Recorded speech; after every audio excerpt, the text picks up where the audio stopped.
How do you show someone that you love them? In recent years, it feels like the idea of love languages has risen dramatically in popularity. They're fairly intuitive, but it's still fun to run through the romance anime I like and try to assign them to different scenes and characters. It's a useful framing tool if nothing else, and at its best, it can provide a great way to categorize the different ways that love can be expressed between two people.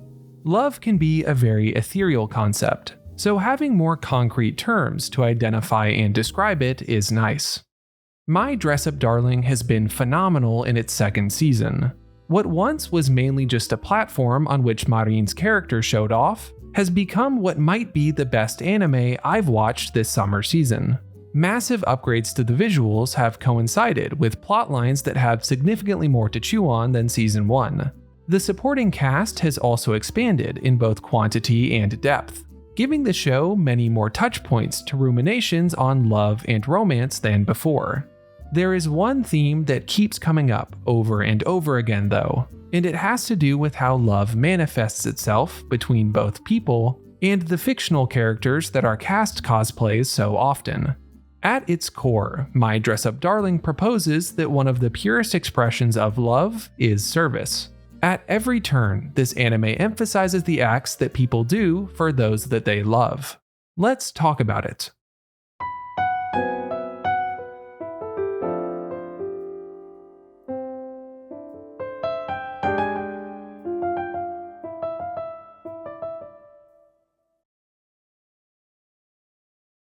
Let's start by discussing the most obvious expression of love in the anime, the cosplaying. From the very start of the show, with Marin trying to sew her own dress, cosplay is presented as driven primarily by love. Marin loves Shizuku, and getting to become her through cosplay is a labor of love in the fullest sense of the phrase. This idea is maintained firmly through both seasons of the show. When our friends go to cosplay events, they are showing love for other fans of the characters by going through the effort of embodying them. Characters like Suzuka and Shinju show their love for the cosplayers by taking photos of them, and working on their own craft to take even better photos. The entire cosplay ecosystem is undoubtedly about shared love, and it's populated by people working their hardest to express that love. I really enjoy how the show goes out of its way to explain in detail the intricacies of the makeup and more tactile parts of cosplaying. It's both informative and does a great job of emphasizing how much work cosplaying is. The work put in makes the love for these fictional characters feel more real, a dead ringer for that idea of acts of service. Amane's story in Season 2 is an emotional high point. His journey with cosplay and the reactions of those around him is incredibly moving, both the acceptance and disdain he receives from those in his past. But I want to focus on the way that his love for cosplay helps him to love himself. Cosplay is demonstrably an act of service for the fictional characters being cosplayed, but it also is a self-validating vehicle for Amane.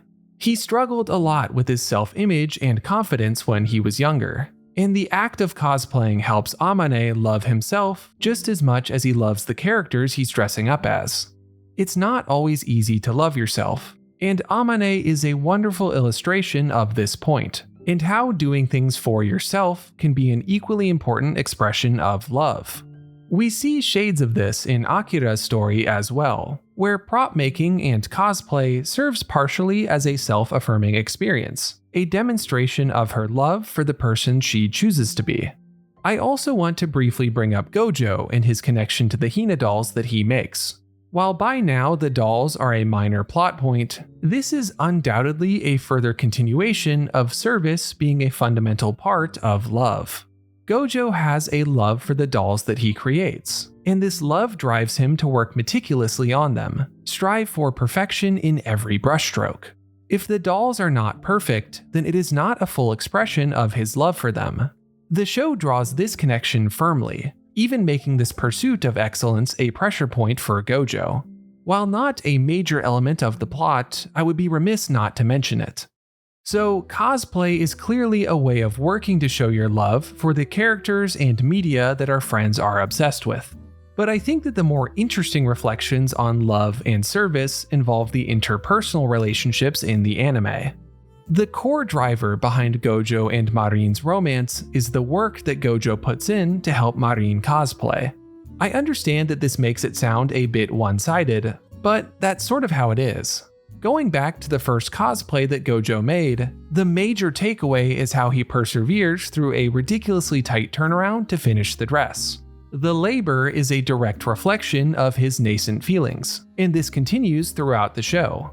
Even smaller acts of service, like how he consumes every piece of media that Marin wants to cosplay from, are added onto the pile.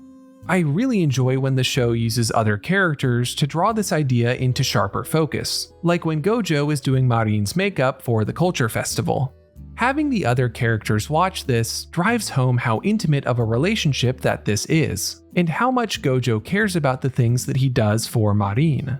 For the most part, Gojo understands love through his relationship to the Hina dolls that I mentioned earlier, so it's smart to link his love for Marin to them. He proves his love for the dolls through his never-ending work, and the same goes for Marin. The penultimate episode of Season 2 of My Dress Up Darling puts a fine point on this idea by comparing Akira and Gojo, and how they express their love for their friends. I mentioned earlier how Akira expresses love through the things that she creates, but she also shows a deep love for her friends through the cosplay that she does with them. I want to do whatever Miyako and Suzuka ask me to do, and make sure that I see their requests through. Akira loves her friends because they help her to be her best self, and she shares that love through the things that she does with and for them. Gojo echoes this sentiment exactly. One of them is expressing the love between friends, one is experiencing the beginnings of romantic feelings, but both demonstrate how acts of service are a way to share those emotions with loved ones. The show is littered with other, smaller examples of this too. Gojo's grandfather cooks dinner when things get busy with the Culture Festival. Juju cosplays in large part because of her love for her sister. Marin brings lunch in for Gojo to show her affection. Even something as small as Marin wanting to take photos alone with Gojo is a further continuation of this trend.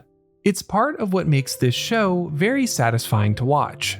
In a genre dominated by stolen glances and trains coming by right as someone is going to confess, My Dress Up Darling is full of tangible gestures of love.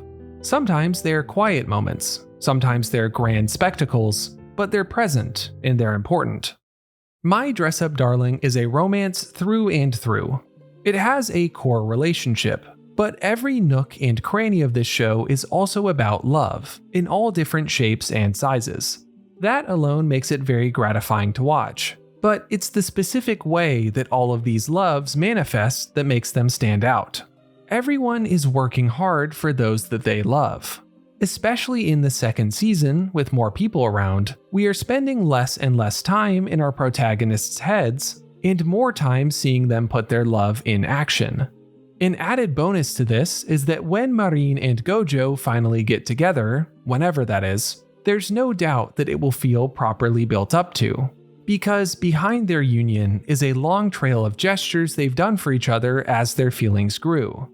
It's a great reminder that no matter what love languages resonate with you, it's never a bad idea to show a loved one how much you care about them.